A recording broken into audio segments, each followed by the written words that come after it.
Asta, le sorcier homme à tout faire de la maison de Clan, vient de subtiliser un grimoire. Désormais, il est la proie. Une bande d'assassins à ses trousses, mais il les a tous neutralisés, n'en laissant qu'un en vie pour le cuisiner et lui faire cracher le morceau. Asta plaque. Le chasseur au sol sous le poids de sa magie. Exigeant de savoir comment fonctionne ce fichu grimoire, mais l'individu avoue qu'il n'en a pas la moindre idée. Asta commence à piger que Declan en personne ignore la véritable valeur de ce livre, car sinon, il ne l'aurait jamais planqué dans une cave aussi miteuse. Et pourtant, ils ont déclenché une véritable chasse à l'homme pour le récupérer. Même si Declan lui-même ne paraît pas savoir s'en servir, le chasseur propose à Asta de le restituer, promettant de l'aider à obtenir la clémence du chef de la maison. Asta balaie sa proposition d'un revers de main et annonce au malheureux que sa dernière heure a sonné. C'est alors qu'un portail se matérialise dans son dos, libérant une aura d'une puissance terrifiante et oppressante. Il s'avère que cette présence émane d'un homme à l'élégance distinguée, s'appuyant sur une canne. Il ne s'agit de nul autre que Farren Declan, le patriarche de la maison. Declan. Farren informe Asta qu'il souhaite reprendre possession du grimoire, après quoi ils pourront s'entretenir. Asta se sent totalement écrasé par la puissance qui se dresse face à lui.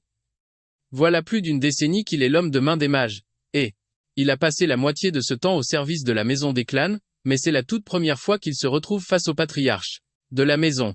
Le clan des clans est la plus illustre famille de mages du continent oriental, et la rumeur prétend que son chef serait le sorcier le plus redoutable de toute leur lignée. Asta perçoit le danger mortel qu'incarne Farren, mais s'efforce de ne rien laisser paraître. Asta demande à Farren si cela l'intéresse de s'approprier le butin d'autrui, une pratique pour le moins déshonorante. Farren éclate de rire en entendant ces mots, mais Asta sent la tension monter, car il sait pertinemment ce qu'implique la venue du grand chef en personne. Asta doit bien s'avouer que Farren dégage l'aura la plus oppressante qu'il ait jamais rencontrée.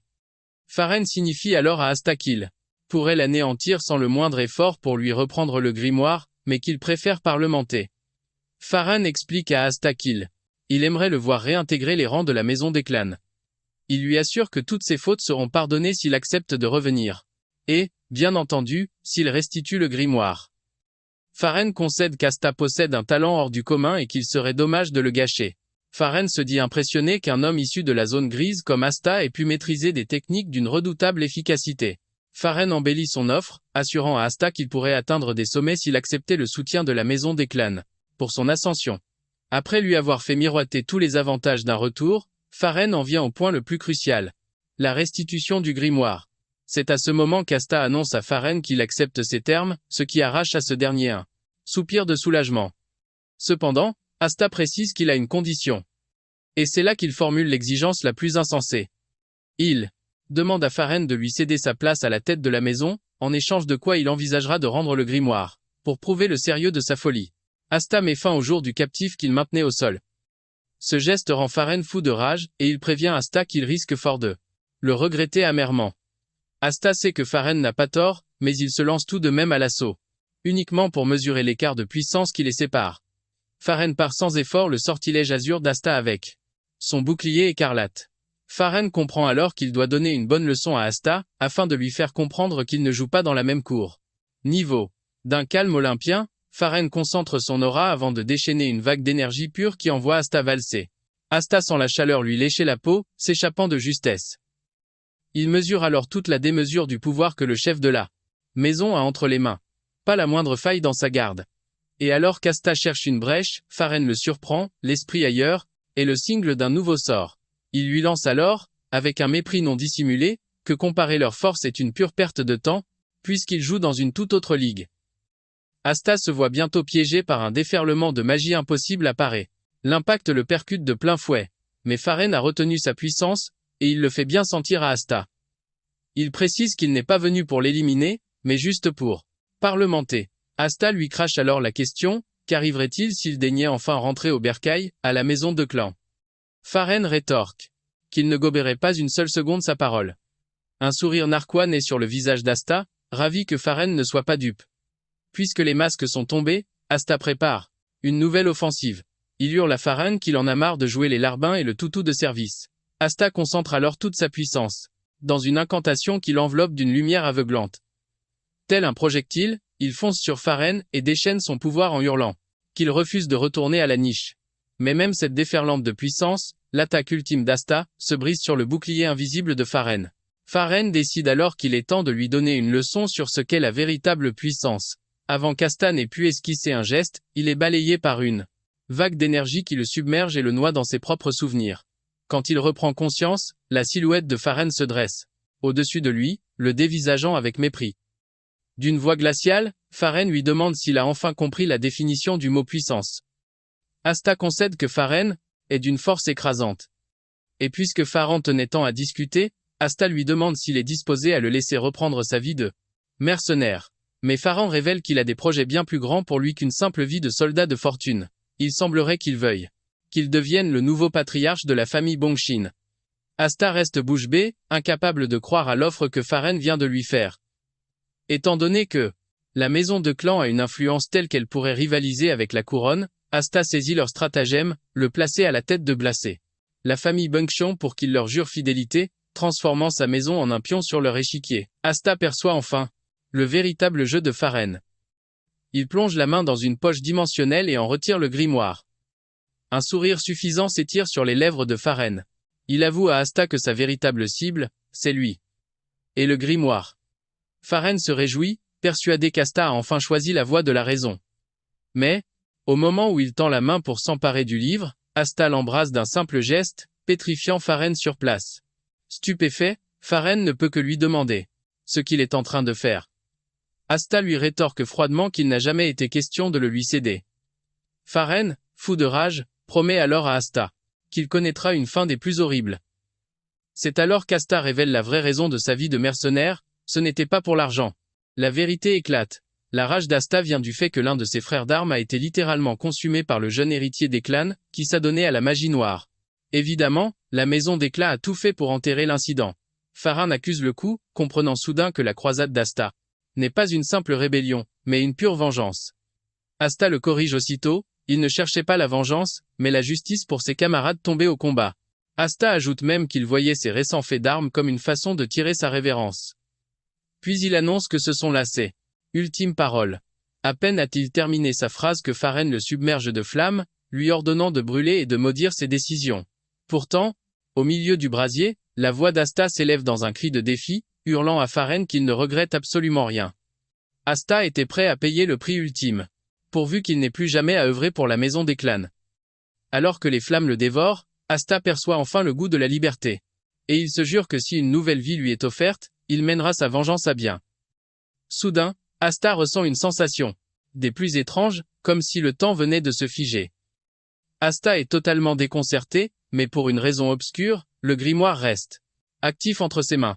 Des cercles magiques se matérialisent sur tout son corps. C'est la dernière vision qu'il a avant de perdre conscience. Quand Asta rouvre les yeux, il se découvre dans une ruelle misérable, réduit à l'état de mendiant. Il balaie les environs du regard et commence à comprendre qu'il a, d'une manière ou d'une autre, voyagé dans le passé. Il est revenu à l'époque où il n'était qu'un enfant de la zone grise. Asta s'approche d'un lac et observe son reflet pour confirmer qu'il s'agit bien de lui, mais dans une version rajeunie de lui-même. La marque de feu sur son torse est toujours présente, malgré ce saut dans le temps. Il ignore totalement comment il a pu remonter le temps. Mais il est convaincu que la magie du grimoire en est la cause. Il réalise également que ce grimoire doit revêtir une importance capitale pour que le chef de la maison l'ait traqué sans relâche. Cependant, les informations à son sujet sont quasi inexistantes, le laissant dans le flou le plus total.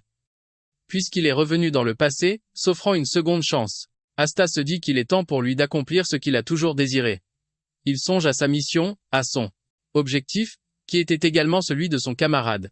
Un jour, Asta et son ami avaient eu une discussion sur la raison pour laquelle ils appartenaient à la classe inférieure. Son compagnon lui avait confié que leur existence aurait été bien meilleure s'ils avaient eu accès à l'instruction. Ils ne seraient pas devenus les pantins de ces nantis corrompus qui les asservissent. C'est précisément pour cela qu'Asta projetait de se retirer pour ériger une bibliothèque. Asta veut fonder une bibliothèque où quiconque, sans distinction d'argent, de statut ou de genre, pourrait consulter des livres librement. En vérité, il ambitionne même de construire une tour. Il n'a pas réellement besoin de cette tour, mais il veut la bâtir pour le symbole. De plus, il compte révéler la technique secrète de la maison de clan, dès la première page de son livre, offrant ainsi aux plus démunis des zones grises l'accès à ce fameux secret. Il savoure déjà l'épouvante que cela va engendrer. Mais une question demeure. Comment mettra-t-il la main sur le manuel? Il se délecte de son plan diabolique quand un coup de pied violent s'abat sur sa joue. Il se retourne et aperçoit un garçon furieux, qui lui demande où il était passé. L'agresseur continue de rouer Asta de coups, lui reprochant d'avoir gardé sa place pour rien, car il était introuvable. Asta peine à se remémorer ce crétin qui le prend pour son punching ball. Mais Asta n'est plus disposé à se laisser traiter comme un moins que rien, et il attrape la jambe de son assaillant. Il lui annonce qu'il l'a frappé, cette fois, mais qu'il a l'intention de lui en rendre 70. Asta décoche un coup de poing au torse du garçon, mais son corps est frêle et il finit par se tordre le poignet. Asta est abasourdi, mais alors qu'il est encore sous le choc, il reçoit un autre coup en plein visage. Le garçon reprend le passage à tabac qu'il administrait à Asta. Des larmes montent aux yeux d'Asta sous l'effet de la douleur. La correction se poursuit jusqu'à ce qu'Asta perçoive une ouverture et pousse son agresseur dans le lac. Avant que le garçon ne puisse se relever, Asta prend ses jambes à son cou. L'autre émerge de l'eau, en lui hurlant de ne pas fuir. Asta rétorque qu'il ne s'enfuit pas, il opère un repli stratégique. Il assure à son poursuivant qu'il va de mémoriser chaque trait de son visage. Il se jura de marquer dans sa chair le souvenir de chaque coup encaissé. Après tout, il était un vétéran, un mercenaire pour qui le mot abandon n'avait aucun sens. Sa vengeance serait terrible. Réfugié dans une ruelle sombre, il examinait son poignet endolori. Il peinait à croire que cette carcasse était si fragile, au point de se briser en lançant une simple droite. Asta décida alors de reléguer son rêve au second plan pour se consacrer à forger ce corps lamentablement faible. C'est alors qu'un gamin avec un œil écarlate surgit de nulle part, lui demandant s'il avait faim. Totalement décontenancé, Asta lui demanda s'il se connaissait. Le garçon se contenta de répondre qu'il n'en avait pas la moindre idée. Asta aurait pu lui retourner le compliment, car le gamin avait toutes les apparences d'un noble. Il supposa qu'il était probablement un rejeton déchu suite à une quelconque lutte de pouvoir. Pour Asta, ce gamin était une adorable petite bombe à retardement. Le gamin finit par se présenter, il s'appelle Damian. Asta ne comprenait pas pourquoi cet enfant étrange le dévisageait en lui racontant sa vie, à tel point qu'il se sentit obligé de lui demander s'il avait bien toute sa tête. Damian enchaîna, lui confiant qu'il n'avait pas de mère, et Asta rétorqua qu'il n'avait pas de père, comme s'il participait au concours du plus grand des orphelins. Asta suggéra alors que chacun trace sa route, car il n'avait aucune envie de se lier à une bombe sur pattes comme Damian. Mais quelques instants plus tard, Damian n'avait pas bougé d'un pouce, et Asta commençait sérieusement à flipper. Il a donc dû lui redemander s'il comptait s'en aller un jour.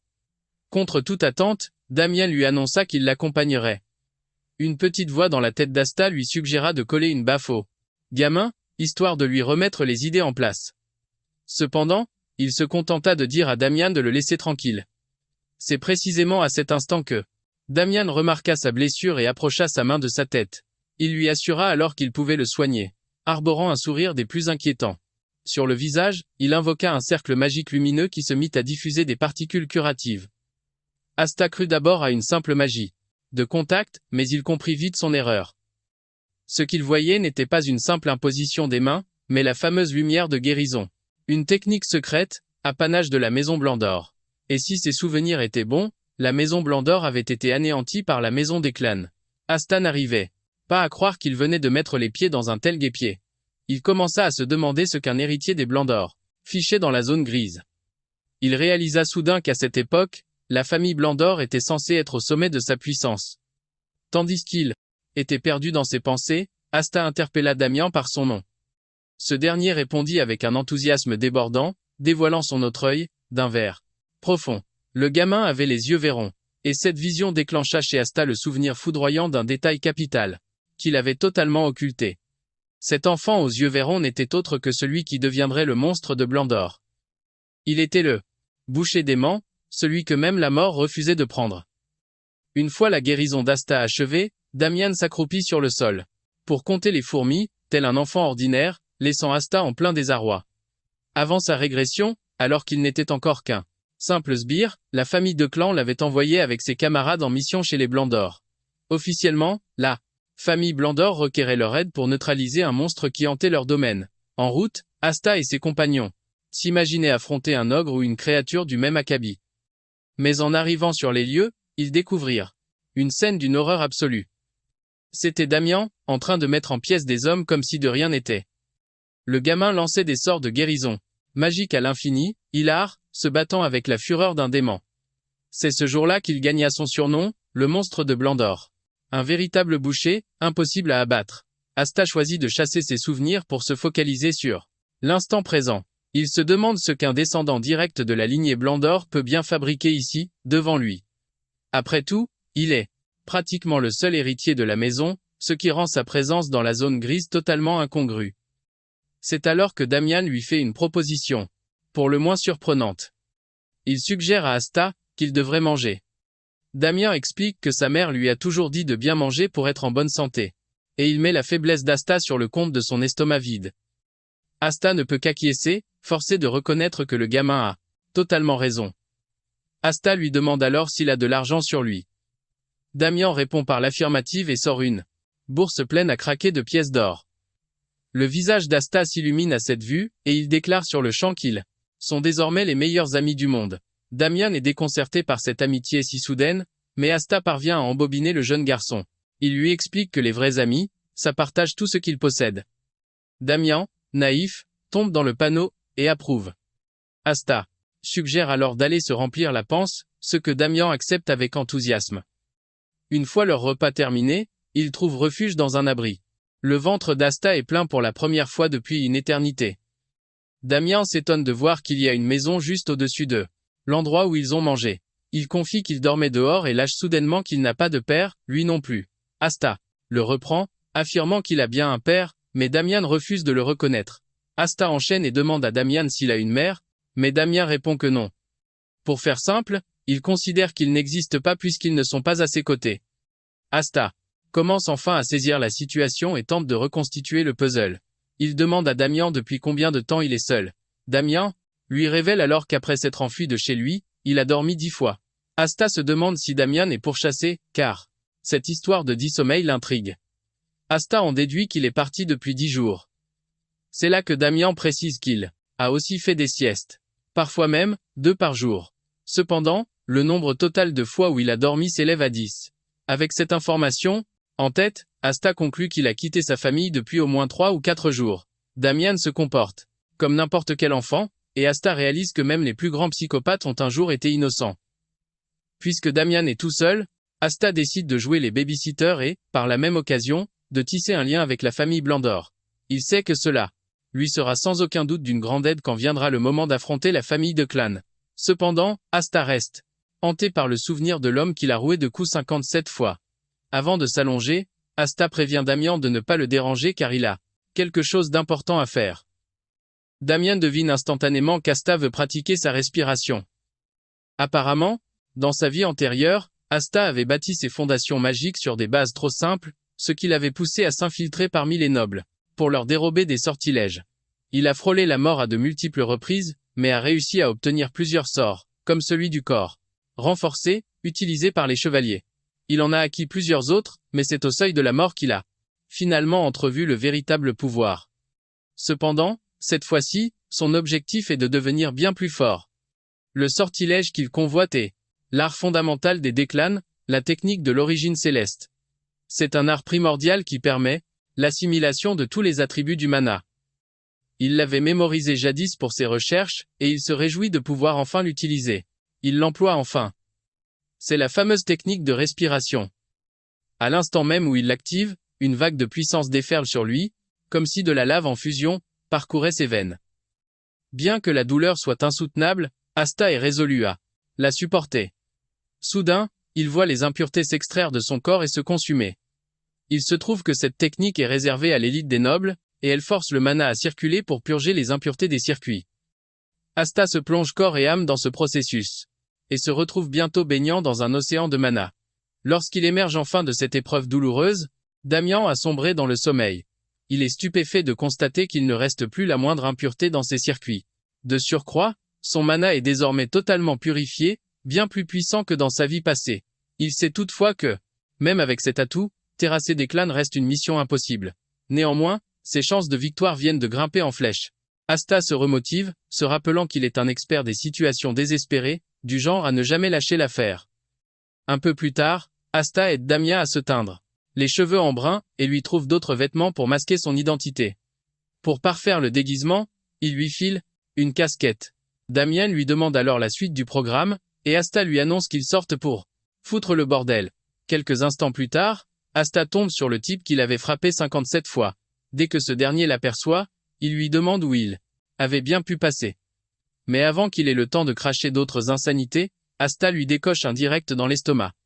Le choc propage une vague d'agonie dans tout son corps, le mettant KO sur le champ. Asta est plutôt fier de son coup.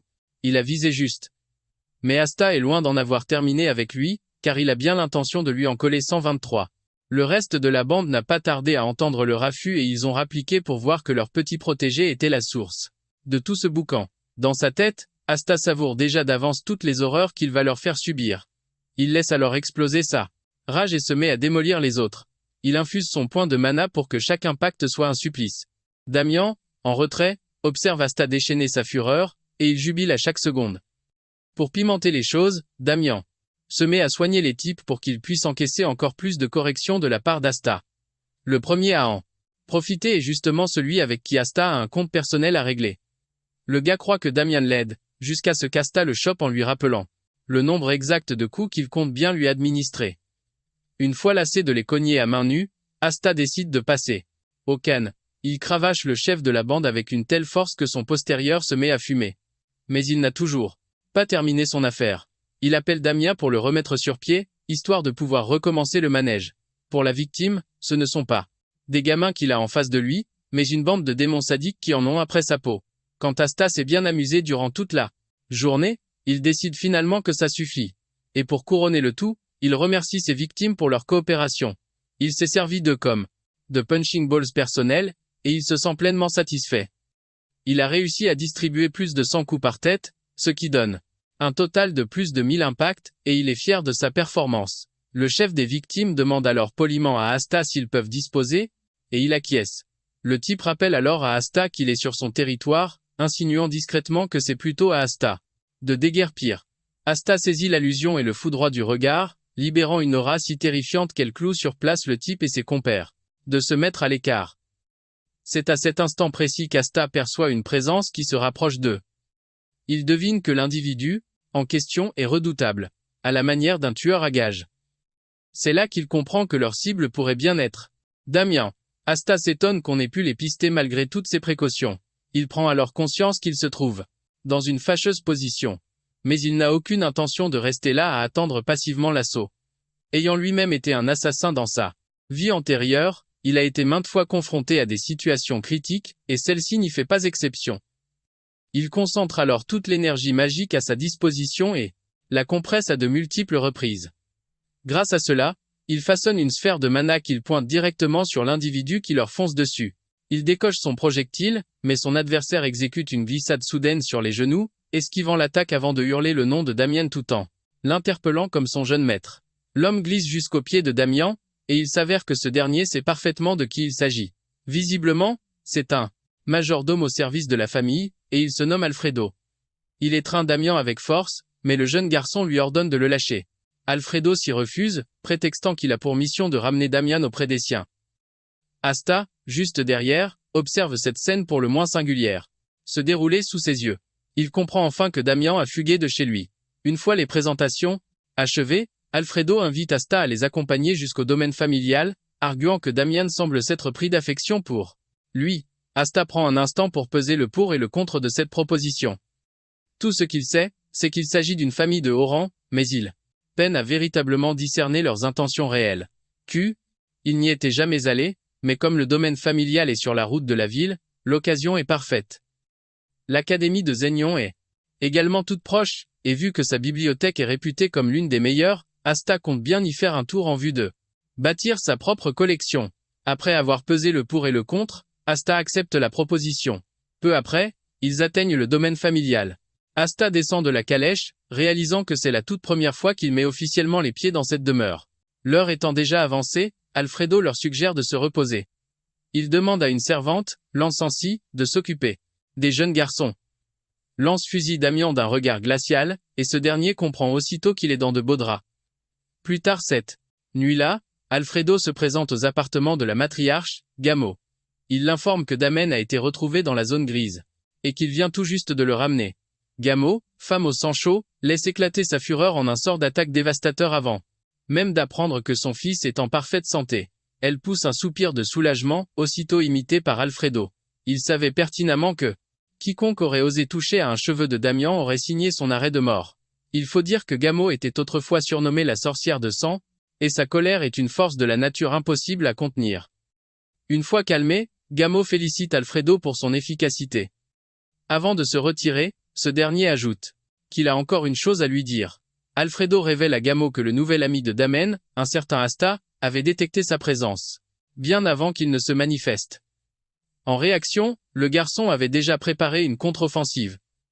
Alfredo précise qu'Asta tenait une sphère de mana prête à l'emploi lorsqu'ils se sont finalement retrouvés face à face. Gamo est visiblement impressionné par cette révélation, et elle concède que c'est un talent hors du commun pour un gamin venant de la zone grise. C'est précisément pour cette raison qu'Alfredo s'adresse à la matriarche, il a une faveur à lui demander. Le lendemain, Asta est tiré du sommeil par une proposition d'Alfredo, lui demandant de devenir son digne successeur. Asta reste bouche bée, et Alfredo savoure intérieurement de l'avoir cueilli à froid. Il est persuadé qu'Asta va se jeter sur cette chance inespérée. Quelle n'est pas sa stupeur quand Asta décline l'offre sans la moindre hésitation. Alfredo se demande s'il a bien entendu, s'il ne devient pas sourd. Même Damian est abasourdi par le refus d'Asta. Ce dernier reconnaît la valeur de la proposition, mais il explique à Alfredo que la situation actuelle lui convient parfaitement. Alfredo saisit sur le champ, Asta vient des bas-fonds et a développé sa magie par pur talent inné, d'où son arrogance démesurée. Alfredo tente alors de faire redescendre Asta sur terre en lui rappelant que le monde est bien plus grand qu'il ne l'imagine, et qu'il ignore tous des périls qui s'y cachent. Alfredo l'assimile à un gobelin perdu au fond d'un canyon immense, mais Asta le rectifie, se voyant plutôt comme une wyverne. Alfredo est sidéré par une telle audace, et décide de lui ouvrir les yeux. Il conduit alors Asta jusqu'au centre d'entraînement des majordomes, là où les aspirants sont en pleine séance. Alfredo, non sans fierté, lui présente cette démonstration de force. Il explique à Asta que ces jeunes gens ont le même âge que lui et qu'ils sont l'élite de la maison Blandor. Asta jette un œil aux novices et reconnaît la rigueur de leur formation, qui a effacé toute trace d'enfance en eux. Néanmoins, il n'est toujours pas le moins du monde impressionné. Asta signale à Alfredo qu'il perçoit leur aura, ce qui ravit le vieil homme. Il relance donc sa proposition, lui promettant qu'il pourra briller tout autant que ces jeunes prodiges. Pourtant, Asta oppose un nouveau refus, rétorquant à Alfredo qu'il a la lumière en horreur. C'est à cet instant qu'un des jeunes, un certain Winster, se manifeste. Winster s'adresse à Alfredo, avançant une suggestion. Pour lui, Asta n'est qu'un imposteur sans talent, ce qui expliquerait son refus de l'offre. Il est même persuadé qu'Asta est incapable de mesurer leur véritable niveau d'excellence, et il se propose de le lui démontrer. En somme, il le provoque en duel, et Alfredo décèle immédiatement l'arrogance du jeune Winster, mais il donne son accord. Il se tourne vers Asta et lui demande s'il relève le défi. Asta saisit parfaitement pourquoi ce garçon veut l'affronter, tous les aspirants le voient déjà comme un rival. Ils devinent qu'à leurs yeux, il n'est qu'un parvenu chanceux, débarqué de nulle part, qui s'est vu offrir sur un plateau le poste de successeur du majordome en chef. Asta accepte le combat, mais demande à Alfredo s'il peut désigner son adversaire. Ce dernier acquiesce. Asta pointe alors son doigt vers Winster, mais ne s'arrête pas en si bon chemin et désigne 4 autres aspirants. La stupeur est générale quand Asta annonce qu'il veut les affronter à 5 contre 1. Winster n'en croit pas ses oreilles, et Asta lui lance qu'il est encore temps de faire marche arrière s'il a peur. Alfredo éclate de rire devant ce spectacle, comprenant qu'Asta possède l'audace requise pour son successeur. Alfredo demande alors à Asta s'il est prêt à joindre le geste à la parole, ce à quoi il répond par l'affirmative. Alfredo annonce alors à Asta qu'il recevra un présent s'il résiste ne serait-ce qu'une minute, mais que s'il échoue, il n'aura d'autre choix que de devenir son successeur. Asta perçoit l'entêtement dans la voix d'Alfredo, mais le pari ne l'intimide en rien. Une fois l'accord scellé, Alfredo leur ordonne de monter sur le ring. L'instructeur des apprentis, inquiet, se sent obligé d'interpeller Alfredo pour savoir si tout cela n'est pas trop risqué. Alfredo concède que c'est dangereux, mais qu'il est temps d'apprendre à Asta une bonne leçon d'humilité. Pris de panique à l'idée de blesser l'invité de Damen, l'instructeur s'approche de ce dernier pour l'avertir que son ami court un grave danger. Il supplie Damen d'interrompre le duel, Mais à sa stupéfaction, Damen trépigne d'impatience devant le spectacle qui s'annonce. Il brûle d'envie de se joindre à la mêlée, mais l'Encensi le retient, lui rappelant que GMA lui passerait un savon. C'est alors qu'Alfredo somme l'instructeur de lancer le combat sans plus tarder. L'homme, résigné, en vient à la conclusion qu'il n'a plus le choix. Sa conscience étant tranquille d'avoir tout tenté pour empêcher cette folie. Lance, percevant le malaise de l'instructeur, s'éclipse de là. Avant de disparaître, elle lance un avertissement à Damen, qu'il ne s'en mêle surtout pas. Damen lui répond par un sourire, lui assurant qu'il restera sage. Instructeur s'avance alors vers les combattants pour énoncer les règles du jeu. Il leur précise qu'il s'agira d'une bataille rangée, chacun pour soi. Il leur signifie que le duel prendra fin uniquement à la reddition de l'un des camps. Il se réserve toutefois le droit d'interrompre les hostilités. À tout moment. Pendant ce temps, Winster toise Asta avec un mépris non dissimulé, se délectant à l'idée de l'humilier et de révéler sa prétendue imposture.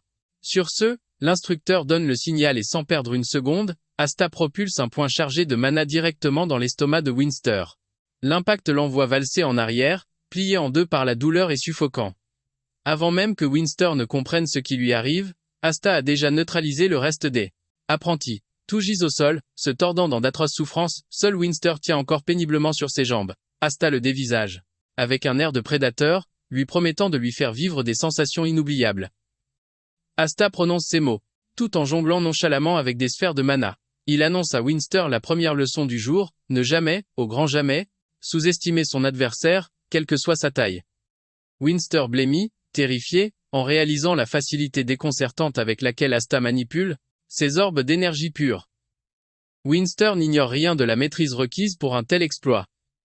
Asta, imperturbable, poursuit son cours magistral et lui dit que la deuxième règle est de cesser de juger les gens sur les apparences.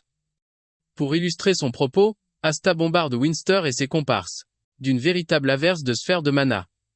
Leurs cris de douleur résonnent, chaque impact leur infligeant un supplice. Et pour la troisième leçon, Asta révèle à Winster que le monde est un endroit bien plus vaste et cruel qu'il ne l'imagine. S'approchant de sa victime, Asta lui porte le coup de grâce. Arborant un sourire carnassier, il annonce aux apprentis qu'il se chargera personnellement de leur inculquer les leçons qu'il vient d'énoncer. Winster, à l'agonie, hurle qu'Asta est un dément. Il l'accuse de ne même pas utiliser de la magie contre eux, mais Asta rétorque que c'en est bel et bien. Poursuivant sa démonstration, Asta envoie un coup de pied à la tête de Winster tout en précisant qu'il emploie de la magie purement physique. L'assistance est médusée, voyant Asta corriger les apprentis comme de vulgaires paillassons. Il les malmène et les traîne au sol comme s'il s'agissait de ses propres pantins. Alfredo, quant à lui, est stupéfait par la puissance des sphères magiques déployées par Asta. Il tente d'évaluer le niveau de compression de cette magie. Au vu de la force dévastatrice des projectiles, Alfredo en déduit qu'elles ont été condensées au moins 4 ou 5 fois. Une sueur froide le parcourt alors qu'il réalise que s'il avait été touché par ces orbes de mana, il aurait subi des dégâts considérables. Il prend conscience qu'Asta possède une maîtrise absolue de son mana inné. Et pour couronner le tout, il excelle dans l'art de distribuer des corrections. En retrait, Damen est affairé à soigner les blessés, histoire qu'Asta puisse prolonger le plaisir. C'est alors que Lance fait irruption dans la pièce, accompagné de Gamo. Celle-ci somme immédiatement Alfredo de se présenter. En réalisant que la directrice est là, l'instructeur lâche un soupir de soulagement mêlé de crainte. Soulagé de voir qu'ils sont enfin tirés d'affaire. Gamo se tourne vers Alfredo pour savoir ce qui se trame, et il lui avoue qu'il ne faisait que mener une simple évaluation. Gamo n'en croit pas ses oreilles qu'Alfredo puisse qualifier ce carnage de test. Pendant ce temps, Asta est en train de pulvériser les apprentis, avec Damen qui assure ses arrières.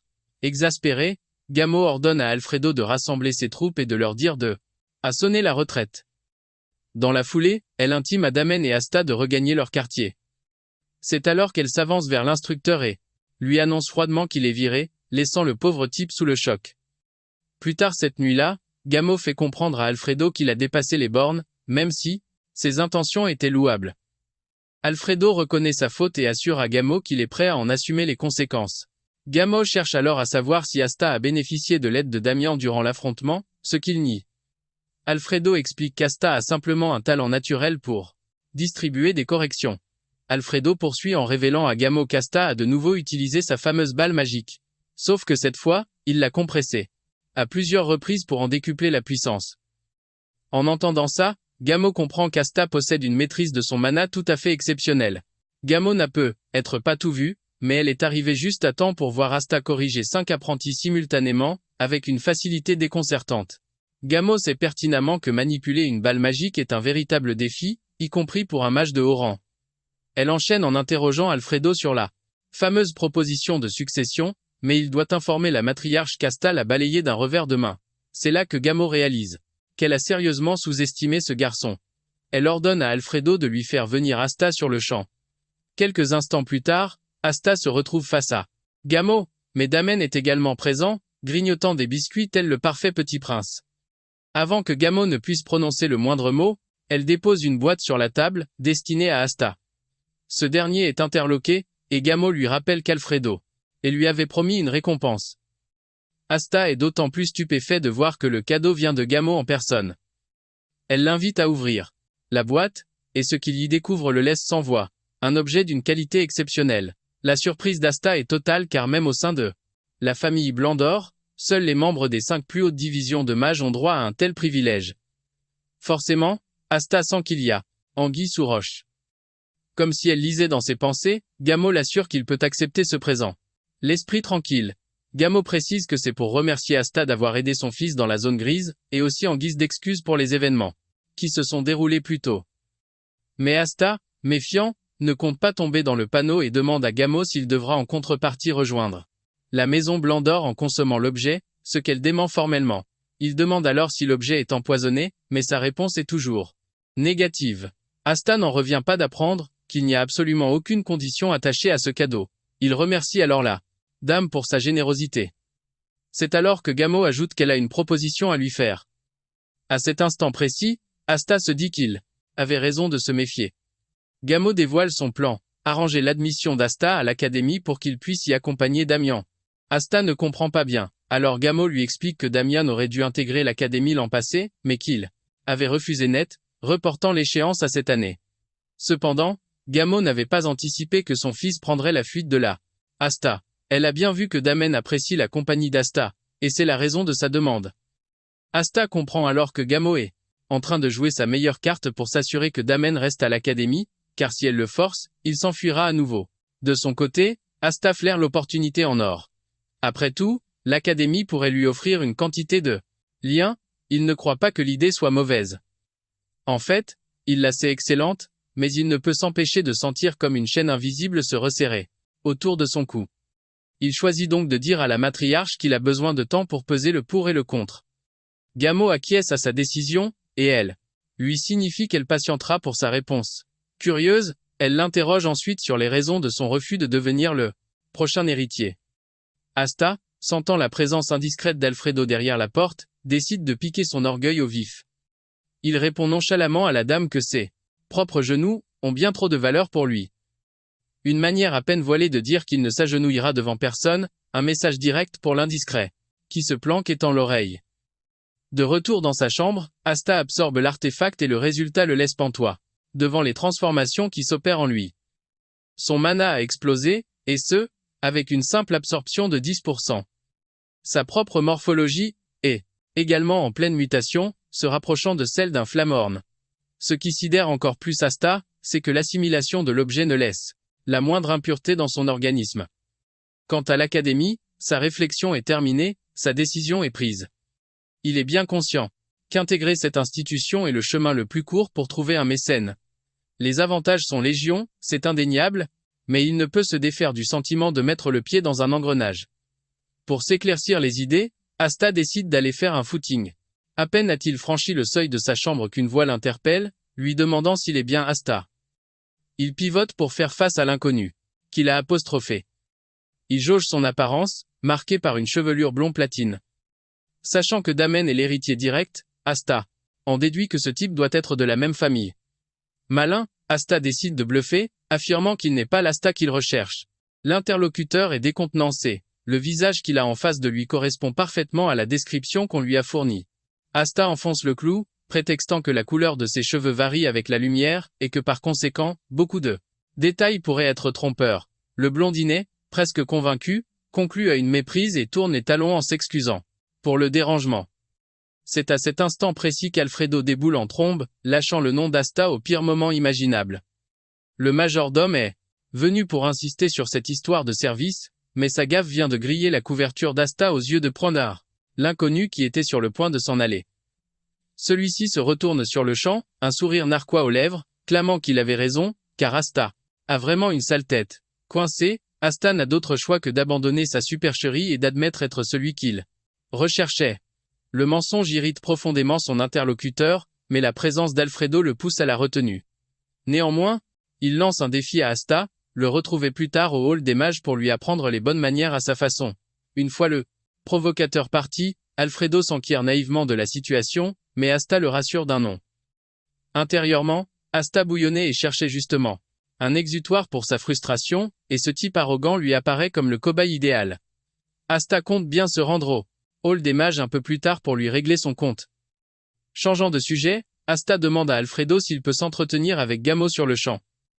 Asta était immédiatement conduit au bureau de Gamo. Celle-ci est surprise qu'Asta sollicite un entretien à une heure aussi matinale. Elle lui demande si sa décision est prise suite à leur discussion, ce à quoi il répond par l'affirmative. Contre toute attente, il annonce à Gamo son intention de s'inscrire à l'académie, acceptant ainsi leur proposition. Gamo est stupéfaite par ce revirement, mais en même temps, elle se sent profondément soulagée. Gamo assure alors à Asta que toutes les dispositions seront prises sans délai. Sur ces mots, Asta prend congé et quitte la pièce. Alfredo fait son entrée et bombarde Gamo de questions sur Asta, qui lui confirme que le garçon a mordu à l'hameçon. Une nouvelle qui illumine le visage d'Alfredo. Il savoure déjà sa victoire. Leur plan est simple. Ils vont régler les frais de scolarité d'Asta pour le premier semestre. Mais pour le suivant, Asta se retrouvera dans la panade pour payer la suite. Alfredo parie que l'angoisse le rongera, car son désir d'apprendre sera insatiable. Et c'est là qu'Alfredo, tel un sauveur, interviendra pour lui tendre la main. Gamo, exaspéré, est obligé de le calmer. Elle lui signale qu'il fait un boucan pas possible. Alfredo, penaud, s'excuse et file vers la cuisine, l'heure du petit déjeuner approchant. Une fois seul, Gamo saisit la raison de cette euphorie. Alfredo tient enfin l'occasion de faire d'Asta son protégé, son héritier. Mais Gamo ne peut s'empêcher de penser que ce plan est monté à la va-vite. Pourtant, Alfredo affiche une confiance à toute épreuve. Il faut dire que l'ancien chef des majordomes a utilisé exactement le même stratagème avec lui. Pendant ce temps, Asta se met en route pour la salle des mages. Là où l'andouille de service lui a donné rendez-vous, Asta pousse la porte et tombe sur un mage encapuchonné qui lui demande sèchement ce qu'il fabrique ici. Incapable de nommer le petit morveux qu'il a envoyé, Asta se met à bredouiller.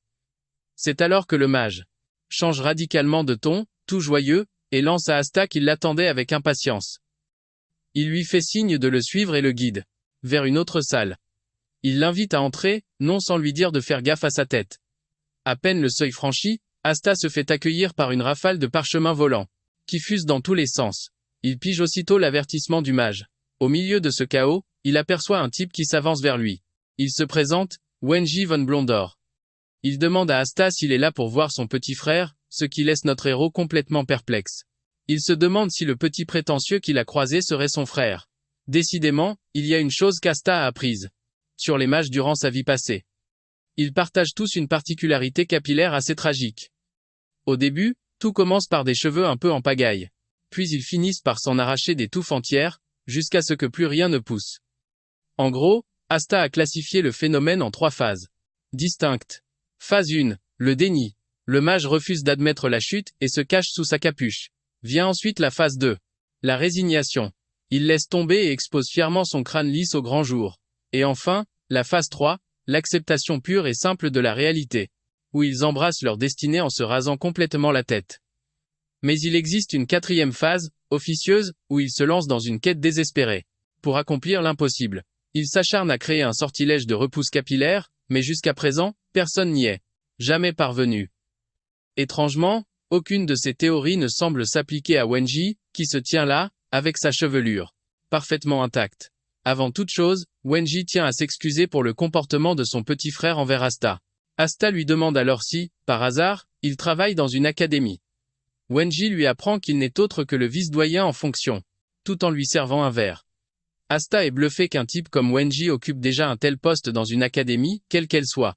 Il se dit que Wenji doit être sacrément compétent, car un poste pareil ne s'obtient pas juste en portant un nom de famille prestigieux. Wenji le taquine un peu, lui faisant remarquer qu'il ne ressemble à personne d'autre. Il enchaîne en révélant qu'il est au courant de sa situation. On l'a poussé à postuler à l'Académie Zenian, et ce n'est pas rien. Wenji félicite Asta, soulignant que c'est une excellente occasion pour lui de parfaire ses connaissances. Wenji ajoute qu'il est lui-même un ancien de l'Académie, de la 145e promotion. Pour être précis. Asta reste de marbre, se demandant bien qui a pu lui demander de déballer son CV avec autant d'enthousiasme. Remarquant sa réaction, WGI se rétracte aussitôt, s'excusant platement et mettant ses paroles sur le compte de l'enthousiasme. Asta suggère d'entrer dans le vif du sujet, mais WGI l'interrompt, précisant qu'il y a un point qu'il souhaite d'abord éclaircir. Il demande alors de but en blanc à Asta s'il serait prêt à jouer sa vie pour un ami. Une question qui laisse Asta totalement pantois. WGI révèle alors que l'enjeu de toute cette histoire n'est autre que la réputation de la famille Blondor. Il plonge ensuite la main dans son inventaire magique et en extirpe un grimoire. À sa vue, le visage d'Asta se fiche de stupéfaction. WGI lui annonce qu'il est disposé à lui céder ce tome, à condition qu'il mette sa vie en jeu. Ce livre n'est rien de moins que le secret de la famille Blondor. La lumière de guérison. Pendant ce temps, Gamo, tout en jardinant, songe à l'installation de Damien à l'Académie. Elle se réjouit que tout se soit passé sans encombre. Elle voit aussi en Asta un véritable ami pour Damien. Elle est persuadée de la bonté foncière d'Asta, même si Alfredo le trouve parfois un peu tête brûlée. Mais Gamo n'est pas inquiète. Pour autant, car chaque enfant a sa part d'espièglerie. Gamo est surtout ravi de voir que même après avoir appris les origines de Damien, le comportement d'Asta à son égard est resté le même. Gamo sait que les personnes comme Asta sont une denrée rare, c'est pourquoi elle souhaite le garder près d'eux. Néanmoins, Gamo est consciente d'une dure réalité, Asta est comme un oiseau sauvage que personne ne pourra jamais mettre en cage. Cependant, elle compte bien trouver un moyen de garder Asta près d'elle. Pour le bien de son fils, Damien, elle est prête à tout pour le maintenir dans leur cercle. De retour dans la salle des mages, Asta s'interroge. Pourquoi WGI lui offrirait-il sur un plateau la technique secrète de sa famille? Il tente de sonder la situation pour déceler un éventuel piège. De son côté, WGI essaie de déchiffrer les émotions d'Asta, en vain. Le jeune homme reste de marbre, impénétrable. Il le compare à un homme masqué dont on ne peut deviner la véritable identité. WGI conseille alors à Asta de peser soigneusement sa réponse, et de ne pas se laisser éblouir par la récompense qui lui tend les bras. Asta annonce alors à WGI qu'il est prêt à lui donner sa réponse. Pour faire simple, Asta explique à WGI que si sa requête est dans ses cordes, il acceptera. Sinon, il n'y aura pas d'accord. WGI prévient alors Asta que le simple fait d'écouter sa proposition pourrait lui coûter la vie. De plus, s'il entend l'offre et la refuse, WGI laisse entendre qu'il pourrait être contraint de l'éliminer. Sans la moindre once de peur dans la voix ou sur son visage, Asta répond à WGI qu'il est libre de tenter sa chance. Car après tout, on ne vit qu'une fois. Ironique, venant de quelqu'un qui vit sa seconde vie. En entendant cela, WGI libère son aura écrasante pour intimider Asta, mais ce dernier ne bronche pas. Comprenant que le jeune homme n'est pas du genre à trembler, WGI esquisse un sourire et lui annonce qu'il a passé le test. Il explique avoir besoin de quelqu'un en qui il puisse avoir une confiance aveugle, et que cette personne ne peut appartenir à sa propre famille. WGI noie le poisson un instant avant de révéler le fond de sa pensée. Il explique à Asta que son problème n'est pas une simple querelle de pouvoir interne. Au contraire, il affirme que sa famille est très unie, mais qu'il semble être sous l'étroite surveillance de la famille de Klein. Asta, stupéfait par cette révélation, demande à WGI pour quelle raison la famille de Kla le tient à l'œil. Puisque Asta a déjà prouvé ne pas craindre la mort, WGI lui dévoile son véritable dilemme. Il s'avère qu'il menait des recherches sur la magie originelle des deux clans, et qu'il aurait fait une découverte capitale. Apparemment, il serait parvenu à s'approprier leur magie des origines célestes, un pouvoir qui leur est exclusif. Asta, en entendant ces mots, sent un frisson le parcourir. Il comprend qu'il est assis en face d'un homme qui a déjà un pied dans la tombe. En quelque sorte. Il sonde WGI, lui demandant si ses recherches visent à le détruire. C'est alors que WGI lui révèle avoir, en réalité, trouvé un moyen de sublimer l'art secret de la famille de Clan pour l'élever à un niveau de perfection absolue. En entendant cela, Asta en tire une conclusion immédiate. Il est face à un véritable dément, un homme qui n'accorde aucune valeur à sa propre vie. WGI se justifie en affirmant qu'il ne pouvait tout simplement pas résister à la tentation de poursuivre ses recherches, et que c'est ce qui l'a poussé à agir. Pour Asta, WGI est un savant fou, mais en même temps, il réalise que la chronologie des événements coïncide parfaitement. Dans sa vie passée, lorsque Declan a exterminé la famille Blandor, WJI était entièrement absorbé par ses recherches sur le nouveau cercle des 10 000. Voilà pourquoi Declan n'a pas hésité un seul instant à s'en prendre à la famille Blandor dans le but de les éradiquer, car il avait entrevu le potentiel effrayant du cercle des 10 000. Asta commence à comprendre que Declan a pu s'approprier ce pouvoir, ce qui expliquerait sa force phénoménale. C'est alors que WJI sollicite Asta, lui demandant si il serait disposé à l'assister, car il est sur le point de faire passer ses travaux à l'étape suivante. Asta, intrigué, demande à WJI pourquoi il s'est adressé à lui pour cette mission si délicate. WJI lui confie qu'il ne pouvait en parler à sa propre famille, car il soupçonne la présence d'une taupe dans leur entourage, sans pour autant réussir à l'identifier. Asta émet l'hypothèse d'un secrétaire, mais WJI écarte cette idée, affirmant que le problème se situe probablement au niveau de la voie d'acquisition. WJI ajoute que dès l'instant où il a compris que son secret était compromis, il a pris ses dispositions. Asta le questionne alors, pourquoi ne pas simplement rallier le camp de Declan, puisque cela semble être la voie la plus sensée, et qu'il y serait sans doute accueilli à bras ouverts. WJI rétorque qu'il a ses propres raisons personnelles de ne pas se joindre à eux. Et comme Asta est totalement étranger à la famille Blandor, WJI voit en lui l'allié parfait. WJI lui explique qu'il s'agit d'un projet de recherche conjoint, mais que ses travaux sont pour l'instant dans une impasse. WJI promet à Asta qu'une récompense conséquente l'attend. Sa mission, remettre une thèse au professeur Perun, de l'Académie Xénon. En échange de ce service, WJI lui offre le sortilège de lumière de guérison. Asta flaire immédiatement une opportunité en or et décide de la saisir au vol. Il annonce à WJI qu'il a une contre-proposition. Asta exige le sortilège de lumière de guérison en guise de paiement initial, ainsi que le cercle des 10 000, une fois que WJI l'aura perfectionné. Asta tente un coup de poker audacieux.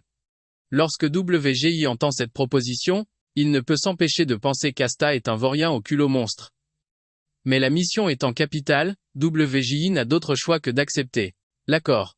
Il assure à Asta qu'il recevra le sortilège une fois sa mission accomplie. Cependant, WJI prévient Asta qu'il a lui aussi une condition à poser. Il souhaite qu'Asta lui prête main forte avant même la finalisation du cercle, ce à quoi Asta répond qu'il n'y voit aucun inconvénient. En prenant la thèse des mains de WJI, Asta le charrie, prétendant qu'il ne sait pas lire, avant de vite changer de sujet et d'assurer à WJI qu'il ne faisait que plaisanter. Asta demande ensuite si le professeur Perun est une personne digne de confiance. WJI lui apprend que Perun et lui étaient condisciples à l'académie, et qu'ils ont de tout temps été des rivaux acharnés. Ils cherchaient constamment à se surpasser l'un l'autre, mais leur compétition a pris fin le jour où WJI a rejoint sa famille. Asta peine à croire qu'il s'apprête à rencontrer un autre énergumène du même acabit que WJI à l'académie. De retour dans sa chambre, il découvre une pile d'ouvrages envoyés par WJI, accompagnés d'une lettre. Dans celle-ci, WJI indique à Asta la marche à suivre. Il se plongera dans ses livres pour nourrir son savoir. Sans une seconde à perdre, Asta se met à les organiser, en admettant au passage que WJ est un véritable génie. Asta commence alors à dresser la liste de ses mécènes littéraires, et tout en haut de celle-ci trône le nom de WJI. Asta a l'intention de déposer le grimoire de lumière curative dans la tour, une fois qu'elle sera érigée. Ainsi, tout le monde aura l'occasion de le consulter, mais il sait qu'il devra en toucher un mot à Damien plus tard. Il compte bien jouer de son amitié avec lui pour le convaincre. Asta tire déjà une grande fierté de son projet, car son ambition est de permettre au plus grand nombre d'apprendre la magie. Sa rencontre avec WJ lui semble absolument décisive. De son côté, WJ se réjouit aussi d'avoir croisé Asta, car il lui apparaît comme un atout précieux qui a piqué sa curiosité. De plus, il est impressionné par le fait qu'Asta n'ait pas scellé face à la mort. Ce n'était qu'une mise en scène, bien sûr, mais l'absence totale de crainte chez Asta n'a fait qu'attiser son intérêt pour il lui. J lit clairement dans les yeux d'Asta le regard de celui qui ne redoute pas le grand passage. Il est ravi d'avoir enfin déniché un individu de valeur, et non un de ces pourceaux ordinaires avec qui il a l'habitude de traiter. WJ sent également qu'Asta dissimule bien des secrets, mais loin de l'inquiéter, cela lui plaît. Au fond, il voit en Asta un esprit frère, quelqu'un qui partage la même ambition dévorante. Peu de temps après, Asta se prépare pour son départ à l'académie. Il boucle ses bagages et revêt l'uniforme de l'établissement. Lance vient le trouver dans sa chambre pour l'escorter. Elle l'informe qu'une simple formalité administrative l'attend à son arrivée à l'académie. Lance lui révèle alors que Damien et lui seront dispensés de l'examen d'entrée. Elle complimente ensuite sa tenue, lui assurant qu'elle lui sied à merveille. Asta, en parfait gentleman, remercie la jeune femme pour ce compliment. Il songe à cette dispense qui leur a été accordée, à lui et à Damien, et comprend que c'est un privilège normalement réservé familles les plus illustres. C'est ce qu'on nomme l'admission spéciale, et Asta est ravie d'en bénéficier également. Arrivé près de la calèche, il y trouve Damien et sa mère qui l'attendent. Celle-ci recommande aux deux garçons la plus grande prudence à l'académie, et Asta hoche la tête en signe d'assentiment. Gam l'ajoute qu'elle prie pour qu'il obtienne les résultats qu'il espère tant. Asta lui adresse un sourire reconnaissant. Au fond de lui, il est absolument déterminé à atteindre ses objectifs, car l'académie regorge d'opportunités, et il compte bien toutes les saisir. Il est également impatient de faire la connaissance de ses futurs camarades. Pendant le trajet vers l'académie, Asta se plonge dans le grimoire de magie lumineuse que WJ lui a confié.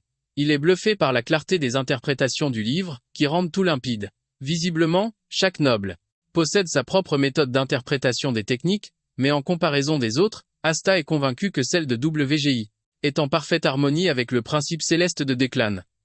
Quelques instants plus tard, ils atteignent l'académie. Asta se colle à la fenêtre pour contempler la fameuse académie Zénon. L'encensy leur annonce alors qu'ils sont au terme du trajet en calèche. Conformément aux préceptes du directeur fondateur, le jour de l'admission, quel que soit leur rang social, tous les étudiants doivent faire le reste du chemin à pied. L'encensy leur signifie que c'est ici que leurs chemins se séparent, et elle souhaite aux garçons de bien profiter de leur séjour à l'académie. À peine descendu de la calèche, Damien agrippe Asta et lui lance qu'ils doivent se hâter vers le lieu de la cérémonie, car Lance l'a prévenu que les meilleures places risquent d'être vite prises. Ils risquent d'arriver en retard. Asta n'en croit pas ses oreilles. La cérémonie d'ouverture n'est pas une foire de village où la règle du premier arrivé, premier servi s'applique. Premier servi. Il comprend alors que cette remarque vient de Lancancy. Il devine sans peine que Lance a lancé ça comme un appât pour motiver Damen à presser le pas. Asta décide de jouer le jeu, juste pour cette fois. Ils atteignent rapidement la grande salle de la cérémonie, et Damien reste bouche bée devant la foule immense qui s'y trouve. Bien que la salle soit à moitié vide, Damen gobe encore les paroles de Lancy, persuadé qu'ils n'auraient jamais trouvé de place s'ils avaient tardé. Asta est sidérée par la naïveté de Damen, qui n'a toujours pas compris qu'il se faisait mener en bateau. Damen repère une place dans la salle et propose de s'y installer, laissant Asta perplexe. Il a du mal à saisir comment Damen peut être aussi surexcité d'être à l'académie, alors que c'est lui-même qui l'a fuyé comme la peste. Soudain, Damen heurte de plein fouet un autre étudiant, une montagne de muscles nommée Exter.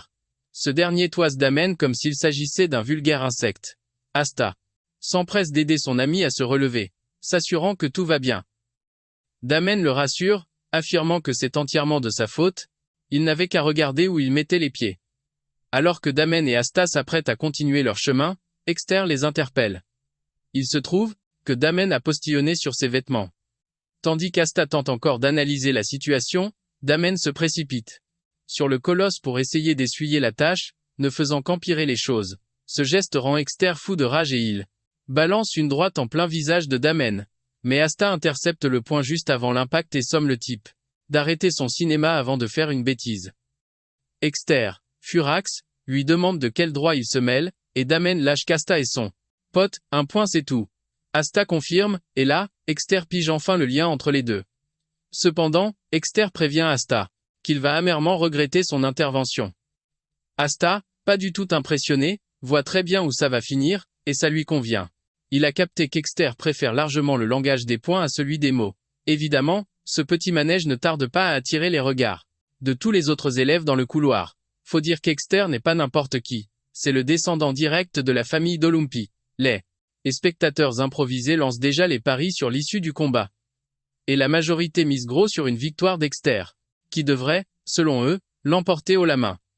À côté, un autre élève tente de les calmer pour éviter que ça ne dégénère, avant que la situation ne devienne incontrôlable. Il fait remarquer qu'avec tout ce monde, ce n'est pas l'idéal pour une baston, mais un autre étudiant, bien plus enthousiaste, érige aussitôt une barrière magique autour du trio, leur offrant une arène privée. La plupart des étudiants se mettent à acclamer Exter, scandant son nom pour le soutenir. Pendant ce temps, un élève à l'air sinistre observe la scène. À l'écart, totalement étranger à l'agitation, mais il arbore un sourire énigmatique, comme s'il connaissait déjà l'issue du spectacle. Une fois piégé dans la barrière, Exter se présente fièrement et somme Asta de décliner son identité. Asta rétorque simplement qu'il n'est pas un sang-bleu comme lui. Il préfère être vu comme un simple kidam qui se trouvait là par hasard. Exter, magnanime, propose alors à Asta de lui laisser l'honneur de porter le premier coup, prétextant son statut de mage.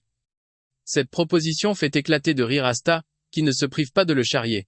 Il n'en faut pas plus pour qu'Exter, piqué au vif, lui fonce dessus tel un taureau enragé. Asta lui rappelle alors calmement sa promesse d'affronter 2 adversaires. Asta se dérobe à la droite du colosse et lui envoie une patate bien sentie en plein visage, le forçant à reculer. Exter n'en revient pas. Se faire sonner par un simple bisu de l'académie? La force brute de l'impact le laisse pantois. Il commence à douter, ce Asta est-il vraiment un mage? C'est alors qu'il réalise que Damen vient de lui lancer un sort de soin. Il se demande bien pourquoi Damen l'aide, sans se douter qu'il est sur le point de vivre le pire calvaire de son existence. Est encore en train de cogiter quand Asta surgit et lui décoche une nouvelle mandale en plein dans l'estomac. Avant qu'Exter ait pu comprendre, une pluie de coups s'abat sur lui. Il finit par piger leur petit jeu. L'un le démolit méthodiquement pendant que l'autre le remet sur pied. Il doit se rendre à l'évidence, il est tombé sur une paire de psychopathes finis. C'est alors qu'Exter sent une pointe de peur le glacer. Mais la foule d'étudiants qui assistent au spectacle se met à l'acclamer. Il lui hurle de tout donner, qu'il est l'unique espoir des combattants. Galvanisé par ce soutien inattendu, Exter finit par en retrouver ses esprits. Il explose de rage, traitant Asta de minable magicien. Il envoie une droite furieuse, mais Asta l'esquive avec une facilité déconcertante. Asta le chambre sur sa tentative, mais Exter, hors de lui crie de ne pas le prendre de haut. Sans la moindre retenue, Exter déploie son bras droit et connecte enfin. Asta est violemment projeté en arrière, sous les acclamations des étudiants qui hurlent de joie, célébrant le réveil d'Exter. Pourtant, ce dernier ne semble pas satisfait. Il sait pertinemment qu'il a bien touché Asta, mais le choc de l'impact lui a paru étrangement faible. Pendant ce temps, Asta exécute une pirouette acrobatique, pour atterrir parfaitement sur ses pieds. Exter reste bouche bée, mais il chasse vite sa surprise et charge Asta de nouveau. Asta jette un œil en arrière et voit que Damen continue d'inonder Exter de magie curative. Dans ces conditions, il sait qu'il sera quasi impossible de le mettre KO, il va devoir le finir en une seule frappe. Pour y parvenir, Asta décide d'utiliser une technique spéciale que lui et ses compagnons avaient mise au point dans son ancienne vie. En provoquant la collision de particules magiques, Asta peut en extraire une énergie pure. Cette technique se sert de la magie, mais elle n'est ni de la sorcellerie, ni un art martial. C'est une application purement scientifique des propriétés de la mana. Une fois qu'Asta a terminé ses préparatifs, il laisse Exter s'approcher au plus près avant de déchaîner sa puissance. L'impact génère une onde de choc monumentale qui éblouit les spectateurs et pulvérise la barrière de protection. Tout le monde se demande quelle folie Asta vient de déchaîner. Soudain, le corps d'Exter s'effondre lourdement sur le sol, inanimé. La scène laisse l'assemblée sans voix. Personne ne peut croire que le grand Exter a été mis KO par un unique coup de poing. Asta lève le poing en signe de victoire, tel un véritable champion, et la foule d'étudiants explose en acclamations. Il se demande à nouveau si Asta est réellement un mage, vu sa manière de se battre. Damen, de son côté, est fou de joie qu'il ait remporté la victoire, et Asta lui tapote affectueusement la tête. Pendant ce temps, le type mystérieux qui observait la scène esquisse un sourire en regardant Asta. C'est à ce moment qu'un professeur déboule sur les lieux, tentant de ramener le calme. Il n'en croit pas ses yeux. Une bagarre générale dès le tout premier jour de cours. Il commence à exiger les noms des responsables, mais les élèves ont kiffé le spectacle et personne n'a l'intention de cafeter. Pendant ce temps, Asta est déjà en train de préparer leur exfiltration discrète, mais Damen ruine tout avec son attitude de grand malade. Il se met à hurler pour attire l'attention du professeur et balance que lui et Asta sont les fauteurs de troubles. Asta, dépité, ne peut que fermer les yeux, de déception et de frustration, tandis que l'enseignant se dirige vers eux. Au même moment, le colosse, Exter, gît inconscient par terre. Les 2 compères sont immédiatement convoqués dans le bureau du prof pour se faire passer un savon monumental. Contre toute attente, le professeur décide de laisser couler, principalement parce que Damen a tout avoué sans chercher d'excuses. En plus, après examen, il s'avère qu'Exter n'a rien de vraiment sérieux. L'affaire classée, les 2 retournent dans le grand hall, soulagés de voir que la cérémonie n'a pas encore débuté. Mais alors qu'ils traversent la foule, tous les regards sont braqués sur eux, suite à leur récent exploit. Personne ne semble croire qu'Asta ait pu mettre un expert en arts martiaux, surtout avec sa carrure si frêle. Pendant qu'Asta essaie de rester impassible, Damen salue la foule, telle une véritable vedette sur le tapis rouge. Asta n'en revient pas d'avoir attiré toute l'attention qu'il voulait justement éviter. Et il rêve juste que Damen arrête de gesticuler dans tous les sens comme un parfait crétin. Après avoir scanné la salle, ils finissent enfin par trouver où s'asseoir. Quelques instants plus tard, le directeur, un petit vieil homme aux cheveux blancs, monte sur l'estrade pour son discours aux nouveaux élèves. Plusieurs minutes s'écoulent, et le doyen parle encore, sans montrer le moindre signe de fatigue. Une endurance qui force l'admiration d'Asta. Damen, de son côté, s'est endormi et bave comme une fontaine. Asta est contraint de secouer son voisin avant qu'il n'inonde leur rangée de salive. Le directeur, lui, entame à peine son long discours quand soudain, quelqu'un vient lui glisser à l'oreille qu'un imprévu de taille requiert sa présence immédiate. Il tente de l'ignorer, mais en percevant l'urgence, il n'a d'autre choix que de bâcler sa conclusion et de laisser sa place à la scène à une autre personne. C'est alors qu'une femme blonde s'avance, et sa voix de stentor fait vibrer l'air, glaçant le sang de l'assemblée.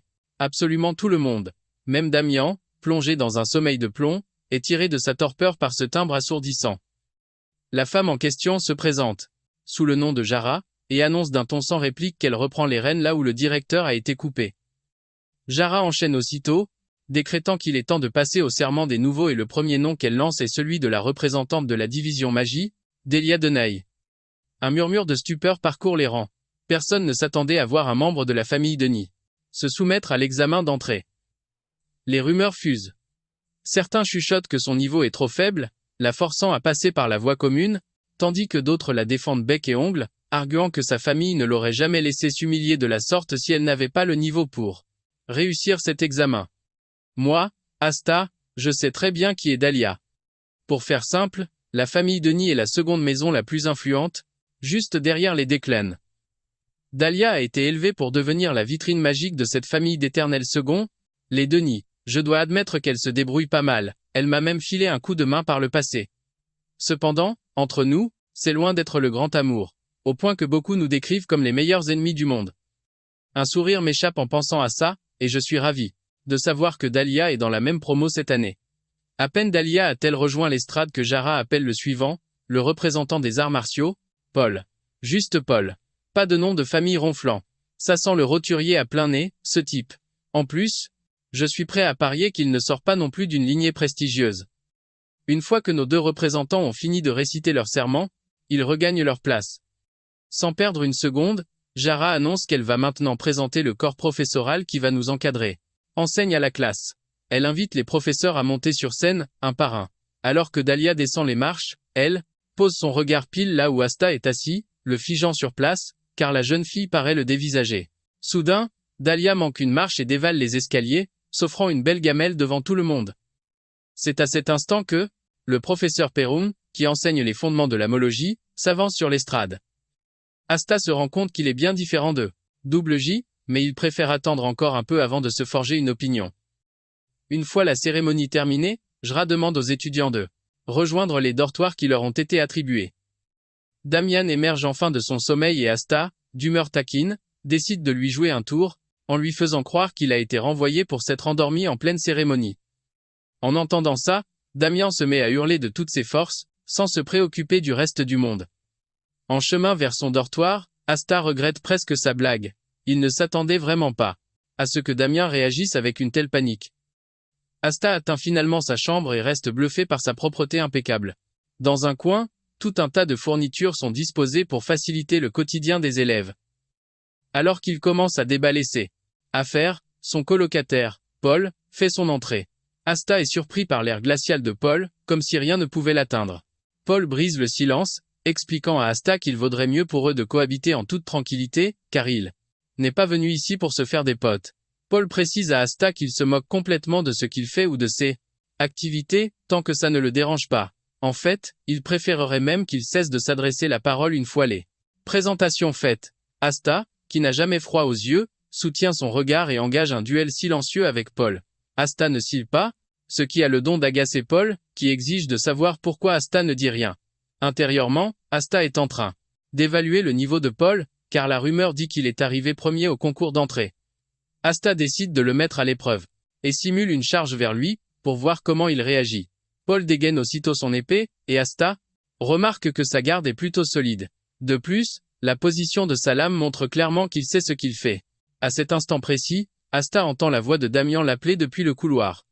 Asta affiche un sourire innocent, comme si de rien n'était, et lança Paul qu'il est libre de faire ce qui lui chante. Puisque chacun est censé s'occuper de ses oignons, Asta en profite pour le provoquer un peu, en lui disant qu'il pourrait bien se mettre à chanter à tue-tête après minuit. Après avoir bien chauffé Paul et l'avoir laissé pantois, Asta quitte la chambre. Dehors, Asta retrouve Damian, qui lui demande avec un grand enthousiasme qui est son coloc. Asta répond qu'il n'en a aucune idée, ce qui laisse Damian bouche bée. Damian décide de ne pas creuser le sujet, et propose plutôt de faire le tour de l'académie, car il y a des tas de choses à découvrir. Damien veut qu'ils explorent chaque recoin dès le premier jour. Apparemment, l'académie est gigantesque, c'est la raison pour laquelle on conseille aux nouveaux de se familiariser avec les lieux pour éviter de se perdre durant leur scolarité à l'académie. Même si ça peut paraître un peu galère, Asta est partant car il a lui aussi une petite idée derrière la tête. Asta veut savoir combien de fortes têtes se cachent dans cette académie. Sur ce, les deux compères commencent leur exploration. Ils ne tardent pas à trouver un lac, et Damian, fidèle à lui-même, n'en croit pas ses yeux.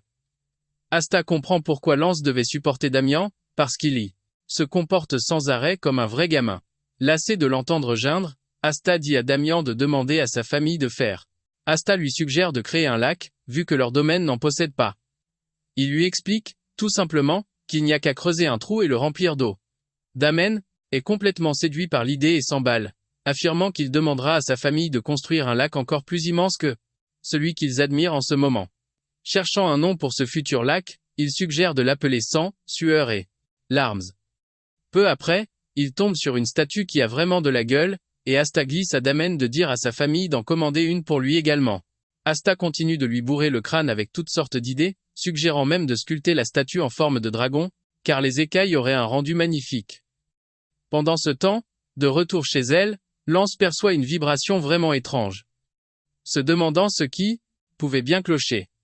Après une bonne marche, Asta propose de rentrer au dortoir, ce que Damen accepte volontiers. Durant leur petite excursion, Asta a repéré 7 agents spéciaux. Il décide alors d'inclure ceux qu'il aurait pu manquer, pour arrondir le total à 10. Fort de ce calcul, il en déduit que le laboratoire de Perun doit se situer dans la deuxième salle de magie. Il ne met pas longtemps à faire le lien et à comprendre que les agents spéciaux en veulent à Perun. Comme Declan sait déjà que J a des alliés, son camp a dû commencer à soupçonner Perun, étant donné sa présence dans le secteur. Asta se demande pourquoi il ne file pas Perun directement, mais il comprend soudain que l'opération était imminente. Asta décide de prendre les devants pour découvrir l'étendue des connaissances des agents spéciaux. Asta se place dans une position idéale pour surprendre la conversation entre deux d'entre eux. Le premier agent informe le second que le QG a émis une directive d'urgence. Ils doivent tous se regrouper au repère de la cible. Le second agent demande s'il s'agit de la cible principale ou secondaire, et le premier confirme qu'il vise la secondaire. Il compte boucler l'affaire avec la cible secondaire avant minuit. Le second agent comprend alors que, puisque WJ est passé à l'action, Perun est bien leur homme. Cependant, l'agent exprime son inquiétude pour les professeurs de l'école, précisant qu'ils ne feront pas le poids face à eux. Le premier agent le rassure alors, Declan en personne ne se déplacera pas. Mais avant que l'autre ne puisse se réjouir, il lui annonce que le démon de feu, Callahan, se joindra à l'opération. La nouvelle foudroie le second, car Callahan n'est autre que le commandant en second du corps des mages de Declan, le Joyau Rouge. En clair, cela signifie que leur opération a le feu vert au plus haut niveau. Et ça, leur prouve que Declan est prêt à tout risquer pour cette mission. Mais cela veut aussi dire que les agents spéciaux, eux, sont en grand danger, ils pourraient être sacrifiés sans hésitation pour garantir le succès de la mission. Bien que les deux soient visiblement inquiets, ils n'ont pas d'autre choix que d'obéir. Ils quittent leur poste pour rejoindre le reste de l'escouade, afin de s'assurer d'être en supériorité numérique si les choses tournent mal. Évidemment, à leur insu, Asta a tout entendu de leur échange. Et il n'en revient pas que ce soit Callahan, de toutes les personnes possibles, qui soient impliquées. Asta se rappelle bien que Callahan n'est pas un amateur à prendre à la légère. Du temps où Asta était lui-même agent spécial, Callahan était déjà au sommet de sa forme, son apogée. Quand la famille Declan a joué sa survie dans une guerre contre la famille Blandor, Callahan est resté loyal à cette maison sur le déclin, prouvant ainsi son incroyable dévouement. Et même s'il est déjà redoutable aujourd'hui, il a véritablement atteint son apogée après la guerre contre les Blancs d'Or. Il a littéralement gravé son nom dans l'histoire comme un mage de guerre légendaire en se servant. Son feu mortel, une force quasi impossible à stopper. Face à l'arrivée imminente de Calahan, Asta saisit l'enjeu. Il est crucial de le maîtriser. Il se remémore que la magie de Calahan est une des disciplines de la flamme de Declan. Bien que les risques soient considérables, Asta juge que le jeu en vaut la chandelle. Il se réjouit de la tournure que prennent les événements. Toutefois, un détail crucial subsiste. La thèse que tout le monde convoite est en réalité en sa possession, et non entre les mains de Perun. Voyant les sbires s'acharner sur ce dernier, Asta commence à se demander si la thèse qu'il détient n'est pas un leurre. Tout porte à croire que le document livré ce jour-là n'est qu'une simple copie. Plus tard, dans le dortoir, alors que Paul s'habille, on découvre qu'il fait partie des sbires. Il est persuadé qu'Asta est profondément endormi, mais il ignore que la silhouette qu'il observe n'est qu'un mannequin. De son côté, Perun est dans son bureau lorsqu'il perçoit la présence des intrus qui viennent de pénétrer sur son territoire. Il s'interroge sur l'audace de ces individus, osant ainsi s'infiltrer dans l'académie. C'est alors qu'il réalise que l'homme de main qui s'approche de lui est un mercenaire. Et à sa grande surprise, il s'agit de Paul. Son aura le trahit, le rendant facilement identifiable, et Perun lui lance un conseil, il ferait mieux de peaufiner les caractéristiques de son éther la prochaine fois. À supposer, bien sûr, qu'il y ait une prochaine fois pour lui. Paul lui présente alors une enveloppe, et Perun comprend enfin que cela vient de WGI. Il se demande à quel jeu joue ce dernier. Et quelles sont les ruses qu'il déploie. Soudain, la porte de son bureau vole en éclats, et Calahan pénètre nonchalamment dans la pièce, provoquant une vague de terreur sur le visage de Paul, alors que Perun reste de marbre. Calahan remarque que Paul est pétrifié, ce qui prouve qu'il connaît sa réputation et l'étendue de ses pouvoirs. Calahan se tourne ensuite vers Perun et lui demande s'il a également entendu parler de lui, mais Perun lui rétorque froidement que non. Se levant de sa chaise, il somme Calahan d'aller droit au but. Cette audace irrite Calahan, mais avant de laisser éclater sa colère, il admet que c'est bien la première fois qu'on lui parle sur ce ton. Calahan décide alors d'exposer ses conditions. Premièrement, il exige la tête de Paul. Puis, il se tourne vers Perun, et lui annonce qu'il se contentera de lui laisser un seul bras et un seul œil. Sur ces mots, Calahan projette une boule de feu sur Perun, qui la part instantanément, avec un mur de glace. Le choc provoque une violente explosion qui fait trembler tout le bâtiment. Perun se tourne alors vers Paul, lui signifiant que son sort ne dépend que de lui, car à cet instant, il le voit comme un mercenaire et non plus comme un étudiant. Paul accepte son sort et dégaine son épée, prêt à se défendre. Perun comprend que les sbires de Declan ont dû lancer un sort de dissimulation, ce qui explique pourquoi aucune alarme ne s'est déclenchée. Il est donc piégé avec ses assaillants. Le regard de Calahan se pose alors sur l'enveloppe sur la table, faisant comprendre que c'est précisément l'objet de sa venue, cette lettre envoyée à Perun par ce déchet de la famille Blander. Comme Perun ne semble pas disposé à coopérer, Calahan décide de libérer toute sa puissance. Il invoque un sort de flamme dévastateur qui fait trembler le sol sous leurs pieds, mais Perun reste imperturbable, concentré pour que son pouvoir de glace puisse contrer n'importe quelle attaque que Calahan lui enverra. C'est à ce moment que les autres sbires décident d'entrer en scène, forçant Perun à révéler l'étendue de sa force. Il déchaîne une frappe si dévastatrice qu'elle menace de réduire le bâtiment en poussière. Pendant ce temps, Asta observe la scène de loin, comprenant que la situation dégénère. Fou de joie à l'idée de se jeter enfin dans la mêlée, Asta enfile son masque, proclamant qu'il n'est plus Asta, mais le justicier numéro 1.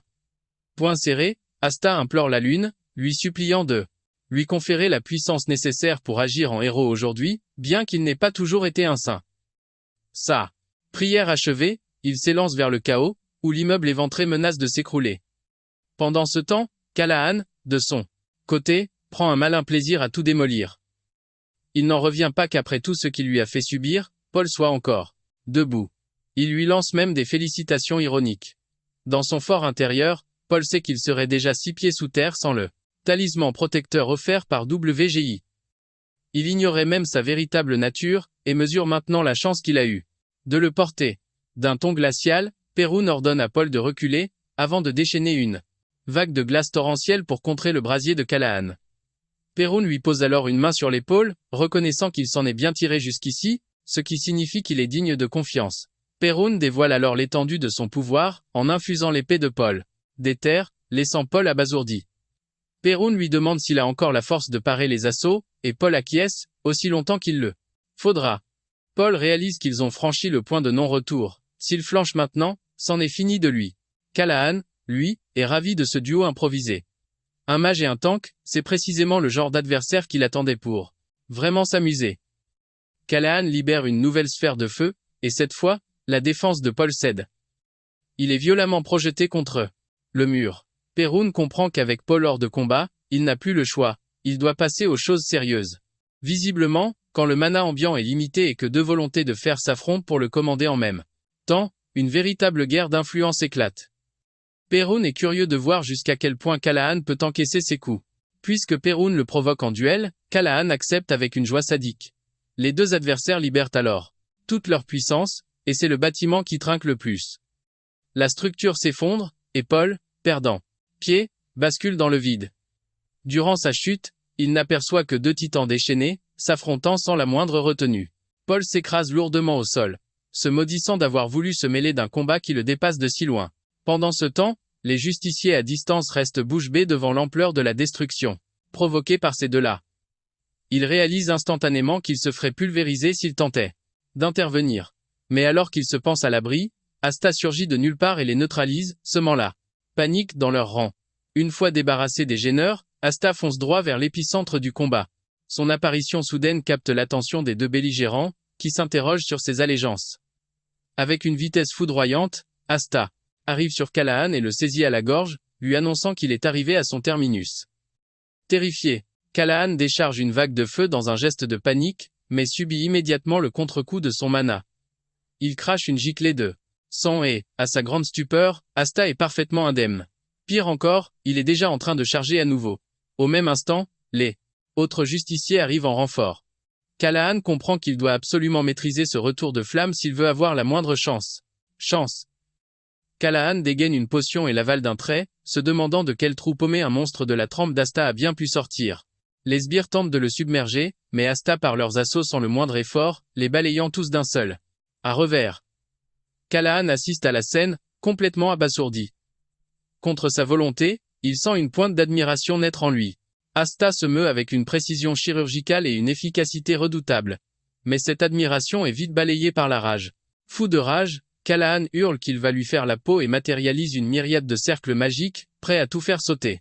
Il s'apprête à déchaîner une explosion de flammes si dévastatrice que Callahan carbonise ses propres alliés dans la foulée. Un sacrifice qui laisse Asta sans voix. Au milieu de l'épaisse fumée, Callahan scrute les environs, espérant avoir mis fin au combat. A mis Asta hors jeu. Il sait pertinemment que certains de ses hommes y sont passés, mais c'est le cadet de ses soucis. Il est focalisé sur la réussite de la mission, peu importe les pertes. Restant sur le qui-vive quelques instants. Et ne voyant rien bouger, il en déduit qu'Asta n'est plus. Un sourire suffisant se dessine sur son visage, persuadé d'avoir un peu exagéré la dose. Sans raison. Il se met déjà à manigancer, pensant pouvoir doubler Perun en ralliant les survivants à sa cause. Soudain, son sang se glace en entendant la voix d'Asta lui demander nonchalamment s'il avait vraiment tout donné dans sa dernière attaque. Asta lui explique avoir cerné sa personnalité, celle d'un homme prêt à sacrifier ses propres pions pour gagner. C'est cette prévisibilité qui lui a permis d'anticiper le coup. Apparaissant au-dessus de lui, Asta pointe son propre cercle magique sur sa cible, lui annonçant froidement que ses actions viennent de signer son arrêt de mort. Asta libère alors sa balle Mona. Impuissant, Callahan ne peut que regarder l'orbe d'énergie pure foncer droit sur lui. L'impact est direct, en plein dans le mille. La frappe est si violente qu'elle le met hors d'état de nuire sur le coup. Une fois Callahan neutralisé, Asta reconnaît que son adversaire était plutôt coriace, car n'importe quel autre mage aurait succombé dès la première embuscade. Il admet que les assauts de Callahan étaient d'une dangerosité extrême, mais ironiquement, son dernier coup de poker s'est retourné contre lui. Asta est conscient qu'il aurait sûrement perdu la partie si Callahan avait joué collectif avec ses sbires pour l'épuiser. Car même s'il gagne en puissance, la jauge de mana d'Asta reste son talon d'Achille, et elle est loin d'être impressionnante. Asta s'approche alors de la dépouille de Callahan pour la fouiller. Bingo, il met la main sur le grimoire, l'objet de sa convoitise. Qu'il recherchait. Visiblement, les mages de combat sont si paranos qu'ils ne font confiance à personne et gardent leur grimoire sur eux. Même si la sacoche dimensionnelle est protégée par un sort de reconnaissance du propriétaire, Asta n'est pas du genre à s'en inquiéter. Il trouvera bien un moyen de contourner le sortilège plus tard. C'est là que Perun fait son entrée, et Asta le chambre en lui disant qu'il a raté la fête. Perun lui rétorque qu'il faisait le ménage avec le reste du menu fretin. Il demande ensuite à Asta s'il fait partie des gens à ses trousses. Asta le laisse mariner un peu, lui suggérant de connecter les points. Il vient de s'occuper d'un homme de Declan, un indice assez clair. Comprenant dans quel camp il joue, Perun réalise que c'est WJ qui a envoyé Asta et il relâche enfin sa garde. Toutefois, une question le taraude. Pourquoi Paul l'a-t-il également approché? Se pourrait-il que WG ait divisé la mission en 2 parties, justifiant ainsi l'envoi de 2 émissaires? C'est là qu'Asta lâche une bombe. Celui qui accompagne Paul est très probablement un imposteur. D'après lui, Wenji a monté ce stratagème pour forcer les sbires de Declan à se montrer, comme un pêcheur qui fait sa prise. Asta ajoute que Wenji cherche peut-être à bétonner la sécurité du secteur, tout en s'assurant que l'emprise de Declan sur la zone soit réduite à néant. Mais au fond de lui, Asta a un mauvais pressentiment, car même avec un sort de dissimulation, le combat était si apocalyptique que les chevaliers impériaux auraient dû rappliquer.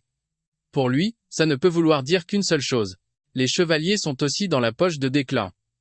C'est alors que Perun demande à Asta s'il est bien le messager attendu, et Asta répond sans un mot, en sortant la thèse pour la lui tendre. Une fois le document en main, Perun toise Asta et lui demande s'il sait ce qu'il contient. Asta rétorque qu'il n'est pas né de la dernière pluie, et qu'évidemment, il est au courant. Perun se met aussitôt sur la défensive, mais Asta le calme, précisant qu'un combat ne lui fait pas peur, mais que Perun ferait mieux de bien peser sa prochaine action, car de celle-ci dépendra sa propre survie. Perrin concède qu'Asta n'a pas tort, puis il l'interroge pour savoir s'il y a quelque chose qu'il désire en échange. Asta ne comprend pas. Alors Perun lui explique que Wenji n'accorde sa confiance qu'à ceux qui lui ressemblent, des gens motivés par l'intérêt. Perrin en déduit qu'il doit lui offrir quelque chose pour gagner sa confiance. Asta réfléchit un instant avant d'annoncer sa requête, surprenante, il veut un livre. Une demande qui laisse Perun perplexe. Asta lui expose alors son projet, il compte bâtir une immense tour. Il poursuit en expliquant qu'il veut y rassembler des livres que n'importe qui pourrait venir consulter librement. C'est pourquoi il demande à Perun de rédiger un ouvrage de son propre point de vue sur la science des arcanes. Perrin est abasourdi par cette requête, mais il assure à Asta qu'il s'en chargera. Suite à leur bref échange, Asta annonce son départ.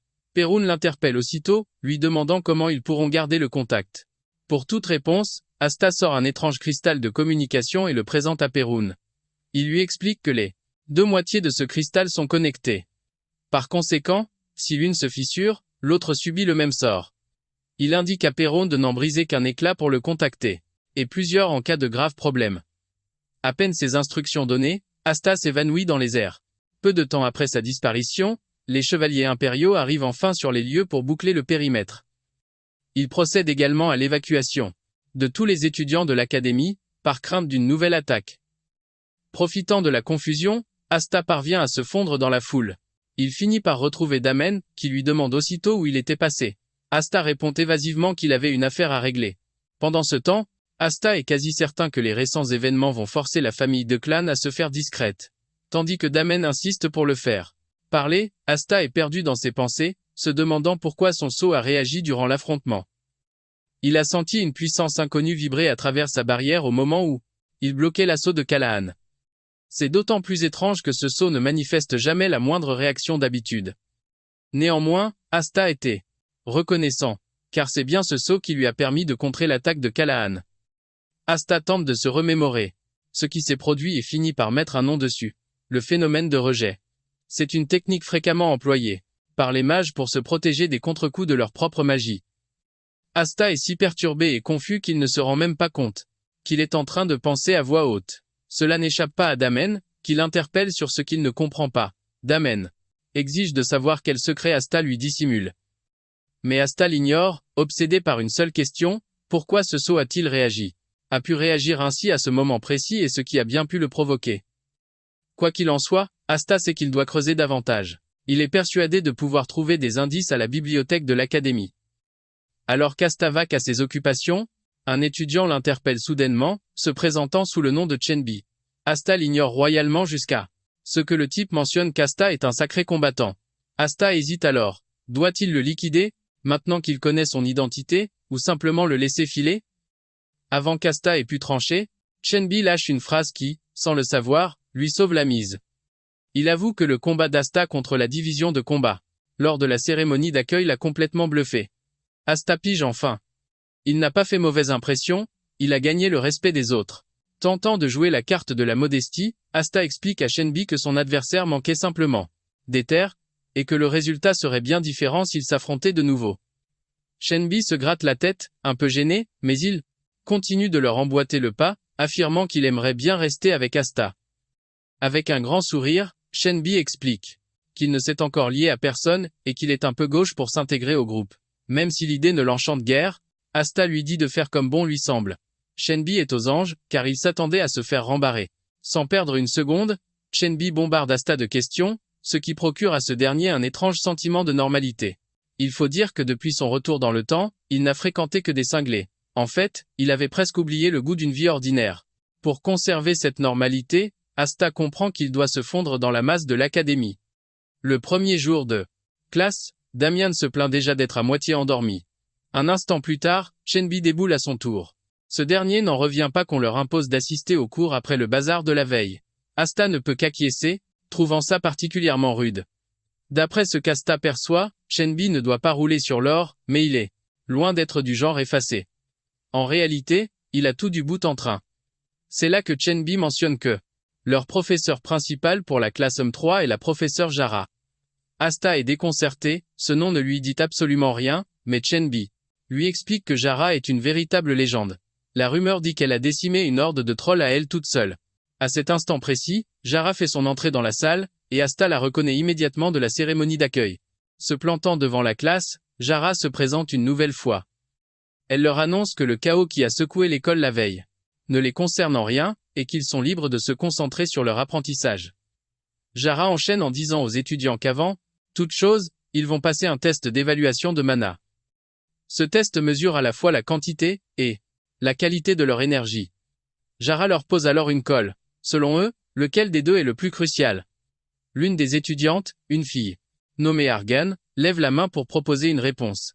Elle avance qu'il n'y a pas de réponse toute faite à cette question, car si l'on dispose déjà d'un certain volume de mana, elle est convaincue que la qualité de celui-ci devient primordiale. Jara lui demande alors de justifier son point de vue. Elle prend un exemple. Face à un mage de puissance équivalente, celui qui possède une qualité de mana supérieure aura inévitablement le dessus. En entendant cela, Asta comprend que cette fille parle essentiellement de la réponse toute faite. Asta, lui, a déjà pigé le truc. Avec son expérience, il sait pertinemment que la qualité du mana est cruciale pour la précision, la stabilité et la patate des sorts. En clair, avoir un océan de mana ne sert à rien si le mage vise comme un pied sa cible. Jra, elle, a l'air au fond du trou par la réponse obtenue, et ça se voit comme le nez au milieu de la figure. Elle enchaîne et exige de connaître les origines d'Argan, qui répond qu'elle vient de la maison du baron Pelom. Le visage de Jra se tord de dégoût, lâchant qu'elle s'en doutait. Le coup est fatal pour Argan, qui s'effondre, les larmes aux yeux. Mais Jra relance la question à toute la classe, sauf que personne n'a envie de finir comme Argan. Soudain, elle désigne un pauvre gars, Hipple, le prenant totalement par surprise. Il se lève, tremblant comme une feuille, et comme il sèche complètement, il tente de miser sur la quantité de mana comme étant le facteur clé. Hipple avance que dans les grosses batailles, la réserve totale de mana pourrait bien faire la différence. Asta, dans son coin, se dit qu'il n'a pas tort. Il y a des moments où la masse l'emporte sur la finesse. En bref, les deux comptent, tout dépend de la situation. Mais comme pour Argan, Jra est plus que déçu par cette réponse et lui réserve un accueil tout aussi glacial. Jra est une vraie teigne, elle ne lâchera pas l'affaire. Tant qu'elle n'aura pas ce qu'elle veut, et continue son interrogatoire, élève après élève. Dans les rangs, ça commence à chuchoter sur le fait qu'elle est vraiment lourde, à mettre une telle pression dès le premier jour. De son côté, Asta essaie déjà de décrypter la réponse que Jra attend vraiment. C'est là que la prof annonce qu'elle a entendu assez de balivernes et avoue qu'ils tournaient tous autour du pot. En réalité, il n'y a jamais eu de bonne réponse depuis le début, car ce n'était pas ça qu'elle cherchait. Jra leur demande alors si la réponse qu'ils ont fournie venait vraiment de leur tripes, ou s'ils essayaient juste de lui servir la soupe qu'elle voulait entendre. Jra leur rappelle alors qu'un vrai mage n'a pas le droit de perdre sa conviction, jamais, nulle part. De plus, ils ne doivent pas se laisser corrompre par la facilité, mais au contraire, avoir la force de s'accrocher à leur volonté jusqu'au bout. Elle les met alors au défi, avec la réponse qu'ils viennent de donner. Pense-t-il vraiment avoir l'étoffe d'un vrai mage? Jra assène alors le point crucial, en leur martelant qu'ils doivent devenir de véritables mages. Le message passé, Jra les somme de graver ces paroles dans leur esprit. Finalement, Asta comprend qu'il avait vu juste, et conclut que cette prof a une méthode d'enseignement complètement barrée.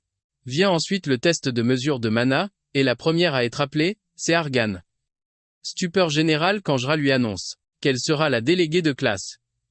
Jra admet que sa première réponse était impressionnante, et que puisque c'est elle la déléguée, ce sera elle qui notera les résultats. Asta n'en revient pas et commence enfin à piger la méthode de Jra. Elle ne forme pas juste des élèves, elle les forge. Fidèle à lui-même, Asta est complètement bluffé. Les autres sont bouche bée devant. L'équipement, un appareil légendaire, quasi impossible à dénicher. Jra sait très bien que la plupart n'en ont jamais vu de leur vie, et elle esquisse un sourire en coin, annonçant qu'il est temps de voir ce qu'ils ont dans le ventre. Le but de ce test, débusquer s'il y a un monstre qui se cache parmi eux. Jra explique que le fonctionnement de la machine est un jeu d'enfant. Pour la démonstration, elle ordonne à Argan de poser sa main sur l'orbe de cristal et d'y canaliser son mana. Argan s'avance vers la sphère et s'exécute. Elle s'exécute, et l'appareil explose d'une lumière aveuglante. Le souffle coupé, elle voit J.R.A. pointer du doigt l'indicateur principal qui brille plus que tous les autres. J.R.A. explique que l'échelle de qualité du mana va de 1 à 10. Le niveau d'Argan, un solide 4, ce qui la place déjà dans la catégorie des élèves remarquables.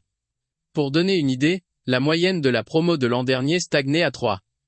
Argan, flatté, sent le rouge lui monter aux joues. Elle bafouille un remerciement à Jra, qui enchaîne aussitôt sur la suite. Il est temps de mesurer la quantité de mana. L'instruction est simple. Déverser tout son mana dans la sphère.